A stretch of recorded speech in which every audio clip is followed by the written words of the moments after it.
تعال أقولك إيه هيحصل في جسمك لو كلت أو شربت حاجة منتهية الصلاحية. أولاً، لازم نفهم يعني إيه انتهاء الصلاحية. مش كل المنتجات معناها لو خلصت صلاحيتها إنك هتموت.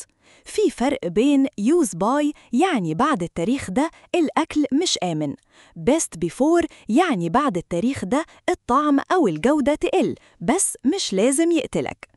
لكن لو اتكلمنا عن الحاجات اللي بتبوظ فعلاً زي اللبن، اللحوم، الجبن أو منتجات فيها بكتيريا نشيطة، الموضوع ساعتها بيختلف تماماً. افترض دلوقتي إنك كلت قطعة جبنة بايظة، إيه هيحصل؟ أنا هقولك، بس قبل ما أقولك ما تنساش تعمل لايك للفيديو لو عجبك واشترك في القناة علشان يوصلك كل الفيديوهات الجاية. يلا بينا نكمل. أول حاجة هتحصل إن الجسم هيفتح بوابة الطوارئ.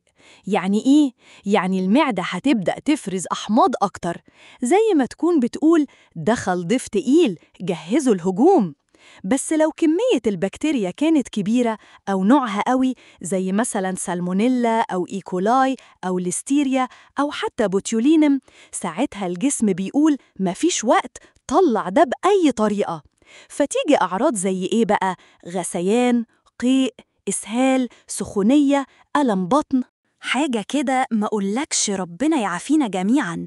انت عارف إن في سنة 2011 أكتر من 4000 شخص في أوروبا اتسمموا بسبب خضار فيه بكتيريا اسمها إيكولاي.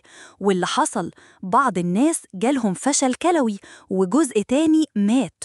ومرة واحد كمان في أمريكا أكل لحمة محفوظة منتهية الصلاحية جاله تسمم غذائي حاد، مات في أقل من 24 ساعة. بس أكيد مش كل حالة أكل منتهي الصلاحية بتموت. في منتجات ممكن تعدي 2-3 بعد الصلاحية لو كانت محفوظة كويس، ما فيهاش ريحة، ما فيهاش عفن، الطعم ما تغيرش، زي علب التونة، المكرونة الجافة، الشيبسي، المية الغازية. لكن الحاجات اللي بتبوظ بسرعة زي اللحوم، منتجات الألبان، السوشي، العصير الطازة، المنتجات دي بعد الصلاحية البكتيريا جواها بتبدأ تتكاثر، تتحول من بكتيريا ساكنة لبكتيريا مهاجمة. في بكتيريا بتنتج سموم، وفي أنواع مجرد وجودها بكميات كبيرة بيقلب الجسم كله ضد نفسه. الكبد بيبقى شغال 24 ساعة، المعدة بترفض كل حاجة، والجهاز المناعي بيتدمر. وفي حالات خاصة في الأطفال وكبار السن التسمم البسيط ممكن يكون قاتل. علشان كده لازم ياخد بالنا، بص على التاريخ كويس، شم الأكل، بص عليه كويس، لو في عفن أو لون، لو في بس شك ياريت ترميه، وما تجازفش، ما تجربش على نفسك، خصوصاً في حاجات زي اللحمة والسمك واللبن. لو وصلت لهنا والفيديو عجبك اديله لايك واعمل اشتراك للقناة علشان يوصلك الفيديوهات الجاية، وقول لنا في الكومنتات كلت أكل منتهي الصلاحية قبل كده ولا لأ؟